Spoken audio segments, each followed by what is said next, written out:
Hey everyone, so I'm really excited to do this video. I love doing more personal videos here and there. Obviously I don't share a whole ton of like personal things on here with you all. This is YouTube. It's a very small part of my life. But I do feel like over the years you guys do get to know, you know, who I am and stuff. But you don't see or know a lot of things about me behind the scenes, partly because I am sort of a private person. I like to keep different, you know, I mean, you don't want to share everything with everybody, or at least I don't. But on the other hand, I do sort of view you guys as friends because we've been together for so long on here, and it's hard just to come on here and just talk about makeup and, you know, not catch up and not say, you know, I don't know. So while I do sort of throw in things that have been going on here and there, especially if you read my blog, I do share a lot more on there, stuff like that, home stuff and all kinds of things. I think it's fun sometimes to answer specific questions that aren't necessarily tag videos. A lot of those I find the questions aren't super relevant. Not, you know, like every question is just kind of like it's not something you'd really want to answer. So a couple days ago on my Instagram and on Twitter, I asked you guys to ask me some questions and they might get answered in this video. I've done these in the past. I've done several of these in the past, but I'm gonna maybe start doing these more regularly.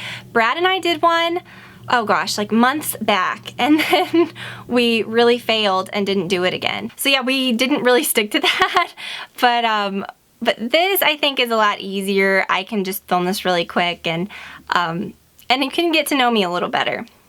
And over the years, a lot of these have been asked before, but I tried to pick different ones, the ones that were asked most often. I kind of selected a few and like just added them to a little list on my phone, and if I get through these fairly quickly, then I'll go back to that Instagram photo and to Twitter and find some more questions. So, alright, so the first one is fitness and diet. Some variation of this question was asked a million times, like what do you do for fitness, or you know, do you work out, what's your diet like? And I did do a video like that on my vlog channel a long time ago. That channel has fallen like to the wayside and I feel kind of bad. But then again, I don't, because I know that if any of you are subscribed to that, you're subscribed here. So anything I want to share on that channel, I'll probably just share on this one, and it's just easier. So anyways, if you missed that one, it's pretty much the same. I definitely don't stick to anything crazy. I've always had a taste for healthier foods, but then again, I like unhealthy things. I really love meat, and like for dinner, I'd rather have like a big piece of meat and some like vegetables, and I'm not a big like French fry, bread, big carb person. I never have been. But if I go somewhere where they have like some kind of special rolls or something special, then yeah, I will pig out on those. I do try to stay fairly active, especially with Waylon, running him all over the place in the backyard. We do that every day. We've been working on a gym in the basement, which Brad uses a lot more than me because he does weights and all that. I do it just a little bit with my arms and stuff, nothing crazy, but I do the elliptical. I try to do that at least 20 minutes a day. Favorite drugstore makeup brand, I would have to say CoverGirl, and that's just off the top of my head because I love their mascara so much. Some variation of this was asked a lot. What's it like not having a traditional job, or something about like YouTube, or, you know, questions about that. And I will say that YouTube is not a traditional job. But whereas when I started off, it was just film a video, put it up, you know, that's it. A lot more goes into it now. Over the years, I spend a lot more time with it, especially like blogging and like the business end of it. It's a lot more work than any of my traditional jobs have ever been. And I have had many traditional jobs. I've had a job since I was 15. Other than a few years, actually I had 2 jobs when I was in high school at one point. And then I worked one of those jobs through part of college, and then I started working a retail job through college for several years. And then toward the end of college, when I was doing my field experiences for education, which essentially meant I was working full-time, for that, I obviously was not working at that point because I was trying to focus on that, and that was a job in itself. Not school, because I was doing school full-time, but then also you had a job full-time. It was like a full-time job. And then I did student teaching. It was a mess. Those years were crazy. And then shortly after I graduated from college, I started YouTube because it was tough at the time to find a full-time teaching position. So I just did this not thinking, oh, I'm gonna do YouTube as a career, because I think when I started, the partner program didn't even exist. People weren't getting paid. it was just, you know, truly people that started it were starting it for fun, not to start it to make money. So when I got into it, that's what it was about, even though it has grown for me. And I've obviously made it into something really special for me and a great job. And it's more than anything I could have ever wanted. It's grown more and I'm more than satisfied with it. I'm not money hungry. I don't ever think like, oh, I need to make more money. Like I am. It has surpassed every single wildest dream I could have ever imagined. So I am really happy with it and I love it. And like I said, it takes up far more time than any other traditional job I've ever had. You are putting yourself out there, whether it's good or bad. You're putting yourself out there to the world, which is awesome that many people can see, but it's like you're being judged. And then at the end of the day, you develop a thick skin really quickly, so it doesn't affect you, or it doesn't affect me. But with the bad comes the good, and it's just the best job, the best hobby, the best fun thing that I kind of cringe when people call it a job, even though it very much is. But I've always handled everything myself, and I'm really, really happy with what all it's become. What does Brad do for a living? This is a question that I get asked a lot, and obviously I'm not going to say he works at this job on this street. And you know, a lot of times even if I do say specifically what he does, you could, you know, I don't really say that a lot just for privacy reasons, and that's just, why would I say, oh guys, my husband does this for a living? But I've described it in the past. Basically, he coordinates like sales of healthcare equipment and healthcare products and stuff for big brands that create those. So he coordinates that for the different companies and handles their different accounts. And he used to do that same thing. He's been in that same industry for over 12 years now.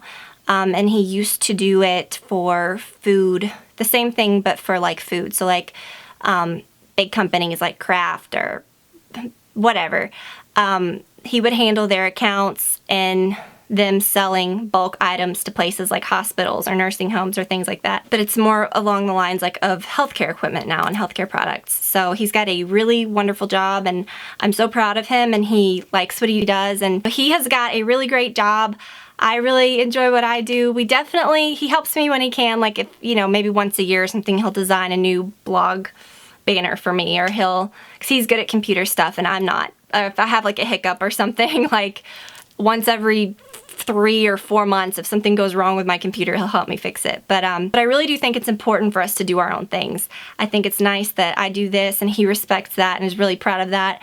And then he does what he does, and I really respect that. I'm really proud of him for that. So I feel like oh gosh, my allergies are crazy today. I feel like it's good that we have our own things, and I wouldn't change it for anything. It's really cool. And then some people asked about like if he was my manager and stuff. No, again, no. That like when I remember one time someone asked me that, and it was before I really knew that people did that, and I was like, what are you talking about? Like, it was funny. And I don't know. I mean, I get it why some people do it, but I definitely don't. I would not want us to work together. I think that we do work well together, but I think that for me it's just silly. I would just rather, I mean, why would he give up that great job? So it's kind of neat because we have our own things, and it gets overwhelming sometimes for me. But at the end of the day, like, I know how to say no to people. I know how to handle business situations, and I turn down 95% of the things that I'm offered. But if I like took everything that was offered to me, then I would probably need some help. If you could only spend money on one beauty product, what would it be? Definitely mascara, and I hate to just say one because I feel like the two essentials for me are mascara and concealer, and if I was just spending money on that, then I would probably go all out and get like Armani Eyes to Kill lifetime supply, because you could use the mascara even like as liner if you were in a pinch. Perfect wedding day lip combo. This one girl asked me that, and I thought that's interesting, and she said for my complexion, and if I were gonna go back, and mine was sort of similar to this. I had just very natural lips. I didn't do anything crazy. I would definitely do Bite Beauty Fig lipstick and Dervish MAC lip pencil. Favorite MAC products. These are just sort of all over the place. Definitely the mineralized skin finish. I have gone back to using that a little bit here and there lately for setting powder, and when you haven't used that in a while and then you go back to it, it is like night and day wonderful, especially if you're having skin issues, because it has a little bit of coverage to it too. And the what's it called? The Studio Finish Concealer. I love that stuff so much. Most important life lesson that you would pass down to your subscribers. If I could give one piece of advice, I would say just to not care what other people think. I know that's really easy to say, but it's true, because you'll just be a happier person. It doesn't really matter what they think anyways. A go-to clothing look, if you have 10 minutes to get ready, I would say definitely just those 7 For All Mankind jeans that I always wear that work any season, that are almost like right at your ankle, and they have the zipper. They were just like a special edition of the skinny, and that had that zipper on the bottom, and a white t-shirt. What is your educational background? I sort of mentioned that. I have a degree in early childhood education, and I'm certified to teach pre-K through 5th grade. I could do that right now if I wanted to, because I still have my certificate. Although I don't think I would. But I'm not kidding. Teaching is really hard, and when I said that this is more time consuming than anything, it really is. But teaching is hard. Like, not hard in that the material is hard. It is just a very taxing, if you're a teacher, you understand what I'm saying. It's wonderful, but it's hard. It's like really hard on you. Teachers do not make anything near what they should. I know people say that all the time, but it is so true. Does your husband support you in your makeup / shopping / spending? A lot of people said like either something like that, or what does Brad think of what you do? And Brad, like I said, is very supportive of what I do. Before he even knew I could make money doing this, or that this could become what it has, he was the one that encouraged me to do it, because he saw that I liked doing it and that I was interested in it.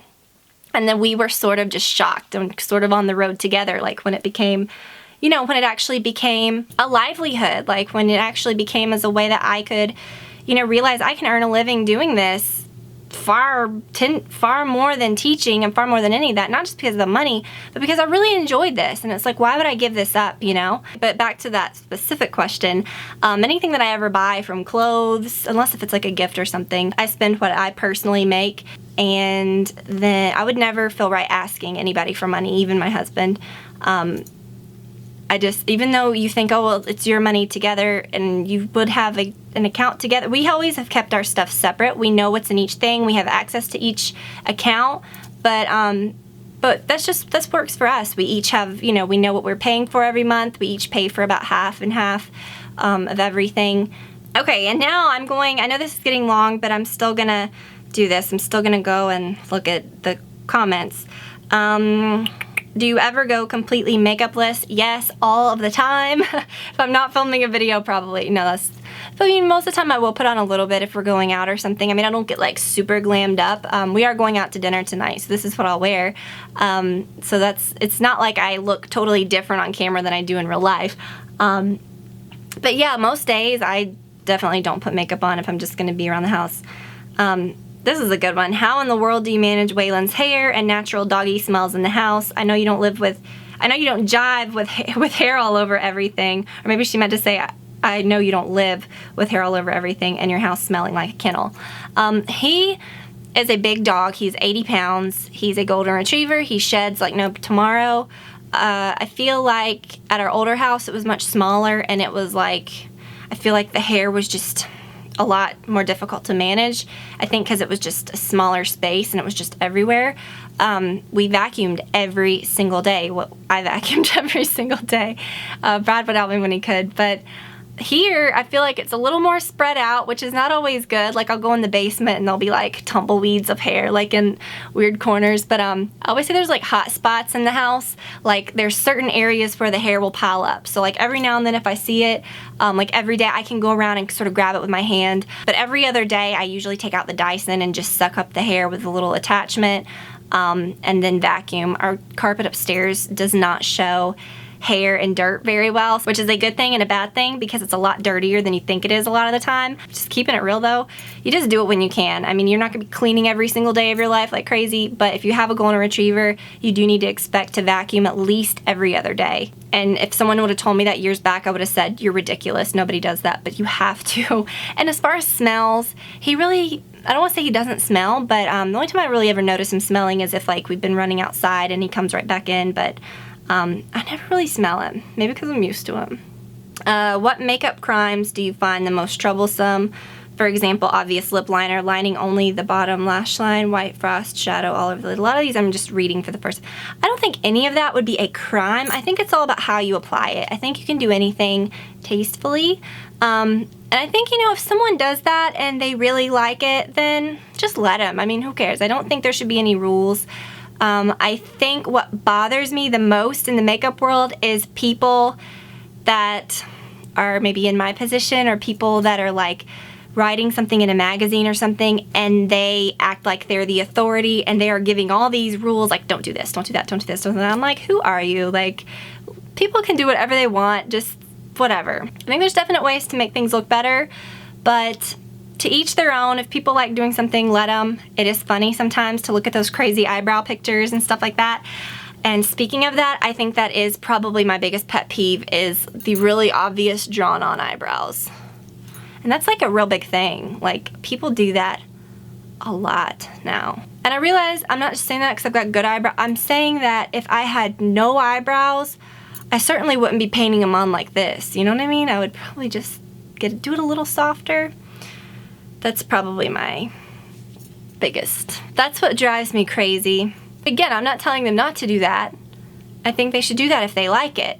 But on the other hand, it does evoke some physical reaction within me that I cannot control. I feel like there's so many questions that I want to answer. I'll answer a few more. Have you ever been tempted to go short with your hair? Yes, when I started YouTube.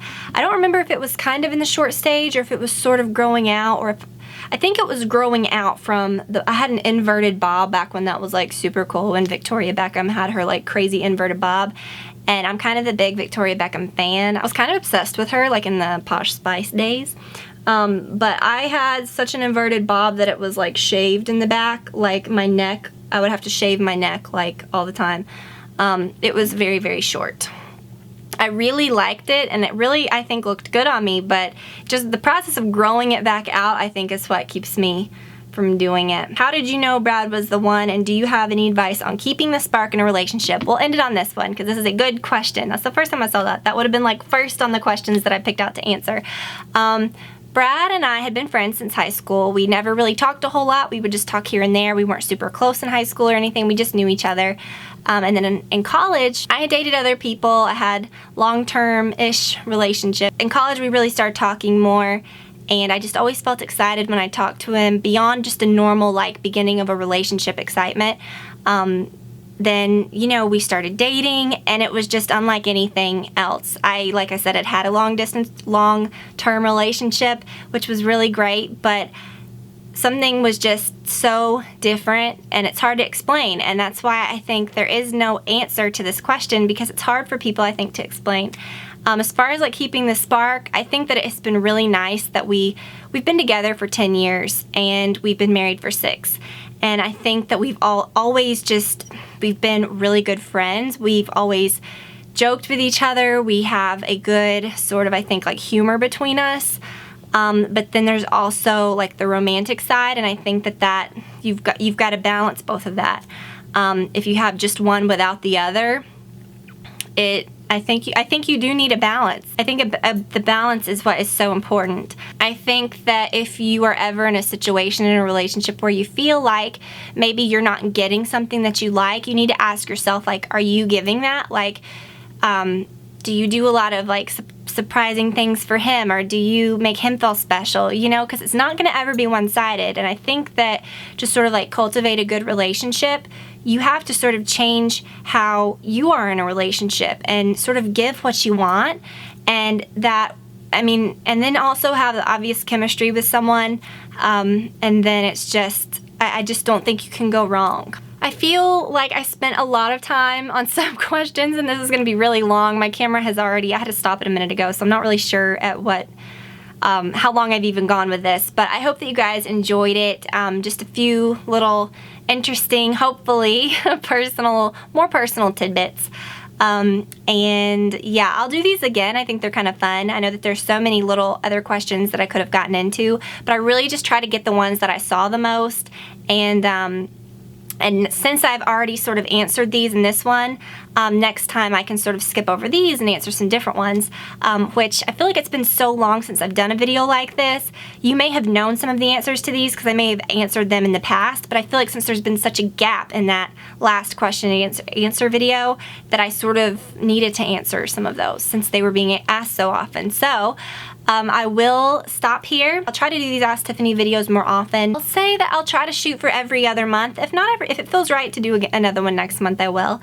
But just let me know what you think. I hope that you guys enjoyed it, and I will talk to you all very soon. Bye.